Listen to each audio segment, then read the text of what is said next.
Hi, I'm Dan, this is At Midlife Crisis Motorcyclist, and today I'm going to try and learn to ride a motorbike off-road without falling off, because let's face it, previous attempts haven't gone all that well.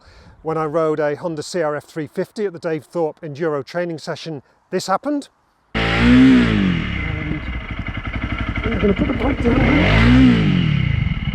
And then when I rode a Triumph Tiger 1200 off-road in Wales with their adventure experience, this happened.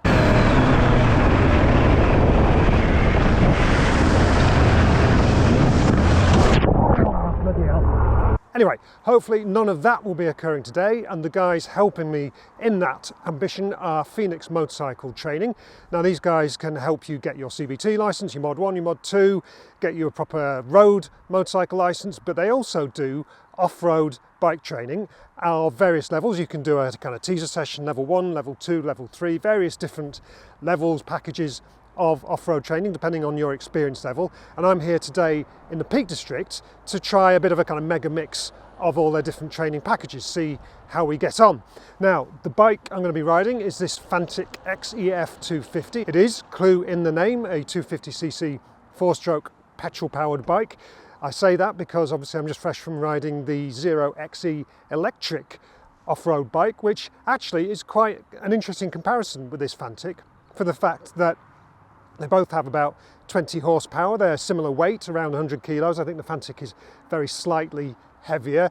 Similar kind of purpose, suspension travel, all that kind of thing. So it'd be very interesting to compare how they get on. Now the Zero does have a lot more torque, 56 Newton meters against I think 18.6 Newton meters on the Fantic. So that'll be an interesting comparison. Also, the Fantic obviously has conventional motorcycle controls with clutch on the left rather than the kind of bicycle style brakes of the Zero. So there'll be a bit to get my head around there. So I'm really interested to see how it goes, see what the Phoenix guys can teach me on a bit of a kind of shakedown session, a bit of a kind of training session at a nearby quarry, and then we're going to hit the trails, because one of the beauties of a day like this is not only having somebody to teach you how to ride properly, but also show you where you can ride responsibly, because that is of course a big part of riding a motorbike off-road. You should be doing it in places where you're allowed to do it, where you're not going to annoy people or get into trouble with the law. So yeah, the beauty of riding with the Phoenix guys is they'll have a sense of my level of ability and then be able to pick some routes accordingly. Anyway, that's the idea. Let's get cracking.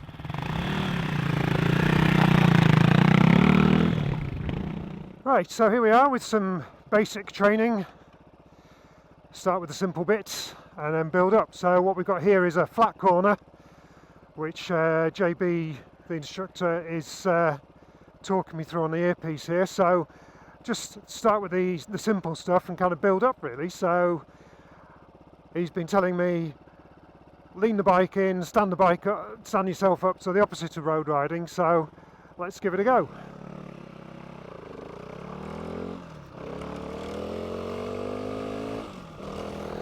So, standing on the bike,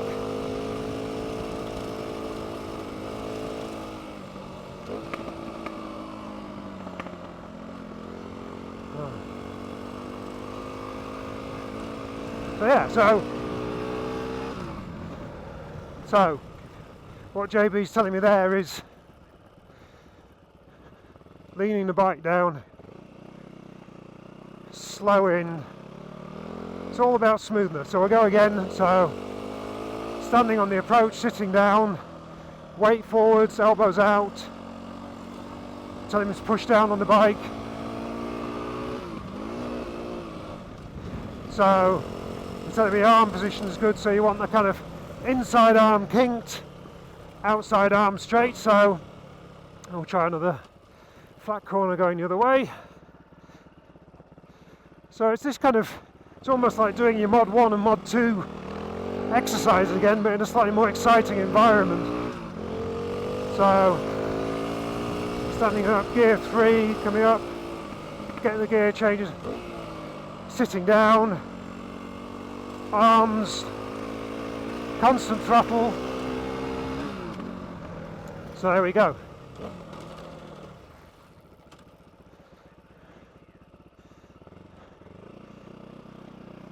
So I'm just listening to JB here, so he's saying when it feels slower you're quite often going faster, so let's just give that another go.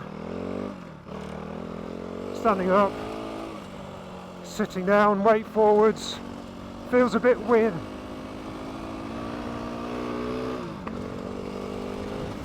So again, it's totally counterintuitive compared with what you do on the road bike. Because on the road bike, obviously you're hanging off the inside of it, but in the dirt, you want to get the bike leaned over and the tyres digging into the dirt.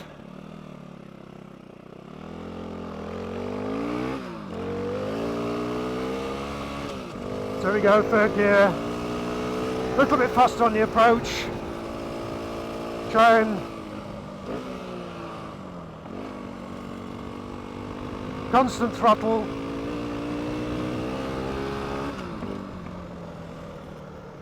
It does feel really weird because it kind of goes against everything that you know from the road bike. Let's go again.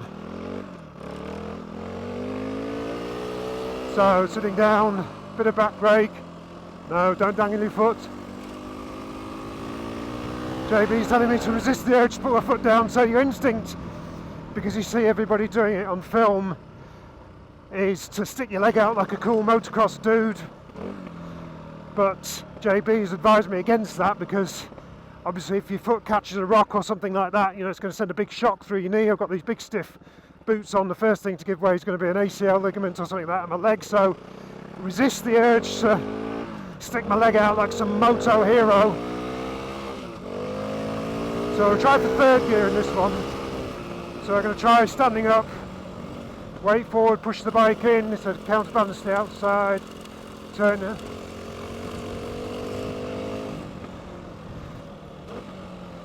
So actually it feels more natural for me standing up because as a mountain biker I'm used to kind of having my weight up in the bike. So I'll try that again in second gear. So standing up,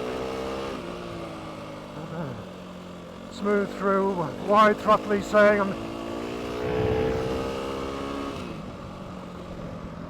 It still feels very alien. It's not coming naturally to me yet, but this is why doing a kind of drill exercise like this, just sessioning the same corner again and again is really, really useful. So we'll go up and have a talk to JB, see what he says, what we can work on. So raise my eyes a bit, basically. A little bit, raise your eyes, don't be afraid of physically turning your head. Okay, right. And yeah, we'll do, yeah. Okay, so I don't know if you got that, but what JB was telling me there was, like with any sort of advanced road riding, any sort of sport like this, mountain biking, skiing, whatever, raise your eye line, look further into the corner. So I'll try this one sitting down, second gear.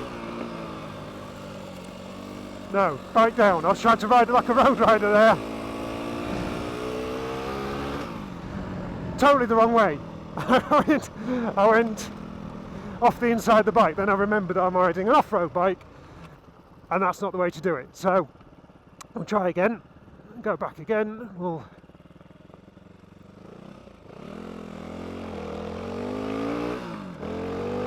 try standing up, third gear, a bit more speed into the corner, slow it down, ahead of the corner, looking through the corner, eyes up. Yeah, that feels a lot smoother, so yeah, okay, right, let's go and try some of the low speed exercises and see what JB's got in store for us there. Okay, so back to, let's say, almost Mod 1 level stuff, just riding around in circles, low speed, just to get a feel for the bike. There's a slight gradient on this bit of training ground here, so just low speed, bit of clutch control, bit of back brake.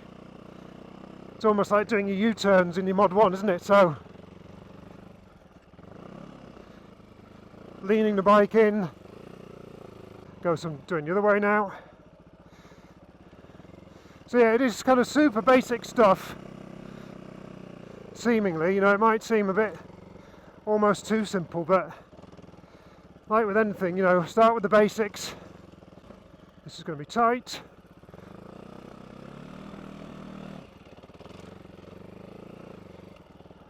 Try doing this standing up, I think. So looking over my shoulder.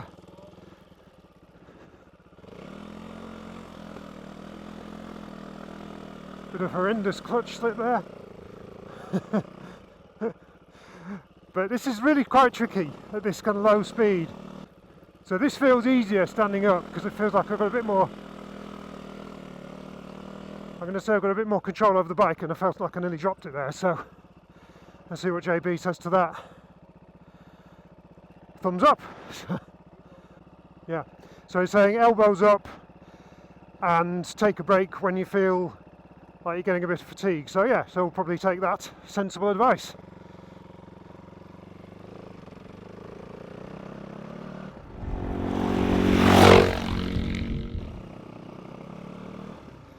So we've done our basic training and now we're heading off to do some green lanes. But why would you want to do this training apart from the fact that it is obviously really good fun just to learn some new skills and ride a bike in a different environment? Well, I think, you know, if you're looking ahead to the summer and you've got aspirations to maybe ride in, overseas, like, Morocco, or like a friend of mine has, go off to the Himalayas, hire a Royal Enfield, ride up in the mountains. Doing a course like this is a great way to just get those skills that you need for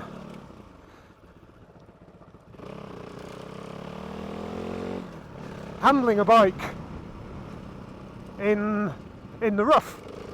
So we're only in the Peak District, not the Himalayas, but the skills that you learn here could take you a lot further. And as well as the benefits I've talked about before of riding a bike off-road can actually teach you some skills for riding on the road as well. So the sensation of a bike losing traction, moving around, sliding around, feeling confident when that happens can really help you as a road rider as well. So yeah, I think as a kind of pre-expedition prep, doing a course like this is a really great idea. And the fact that you're riding with people who know the terrain and they know where you can ride safely, legally, really takes the pressure off, and you can concentrate on learning the skills. And even with that super basic training at the beginning, it might look like going back to being a learner, but it's really helped. And when you get out onto mixed terrain like this, where you're kind of riding on a combination of surfaces, like this, you can suddenly change from tarmac to gravel. Now I'm going to have to concentrate a little bit here. It's got a bit loose, so hold the line, plan ahead, stay loose on the bike. Plan a line, there we go, yeah, hold to it. It can suddenly change from being tarmac, something a bit more involved, but there we go, feels like we successfully navigated that.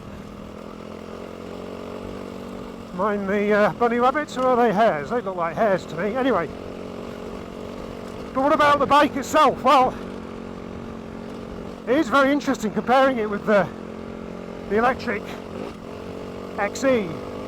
It's obviously a lot noisier, you can hear that, and that brings an excitement in itself, but there's a lot more going on because obviously you've got a clutch, you've got a foot brake, a bit more to think about than on the electric bike, which is just twist and go, but that's quite exciting. And I was perhaps a little bit unfair on the Fantic for the power output. Apparently these ones are doing more like 35 horsepower than the 20 I said in the intro, so they do have a bit more go, but I'd say there's a little less immediacy than the electric bike.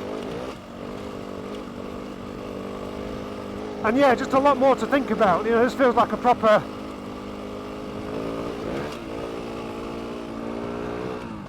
motorbike, because it is. But it's surprisingly light and chuckable as well, so 110 kilos or so. You know, you can actually fling it around.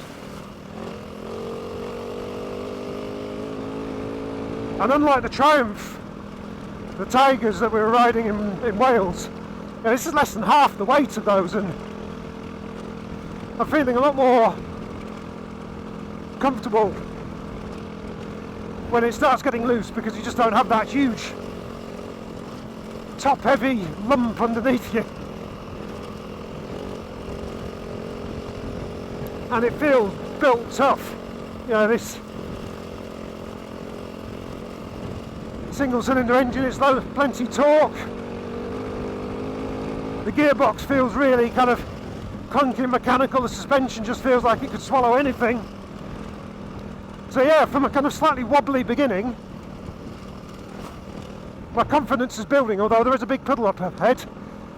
Let's hope it's not like the one in Wales with the Triumph. Yeah, we got through that okay. There we go.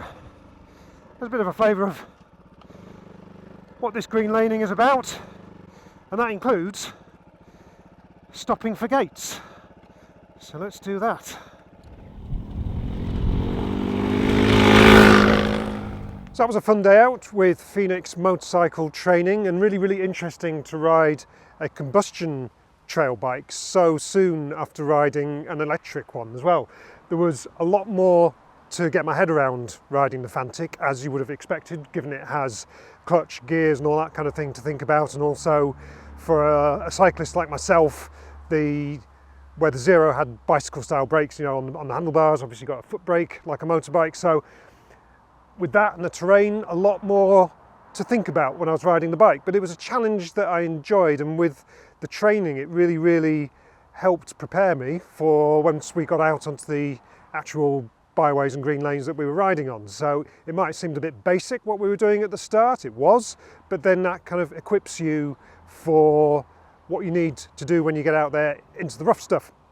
So that was really interesting. And I think from the point of view, if you're whatever level of motorcyclist you might be, if you're an experienced off-road rider, if you've never ridden off-road before, I think a day like this is a really interesting day out. It equips you with some new skills, it's loads of fun.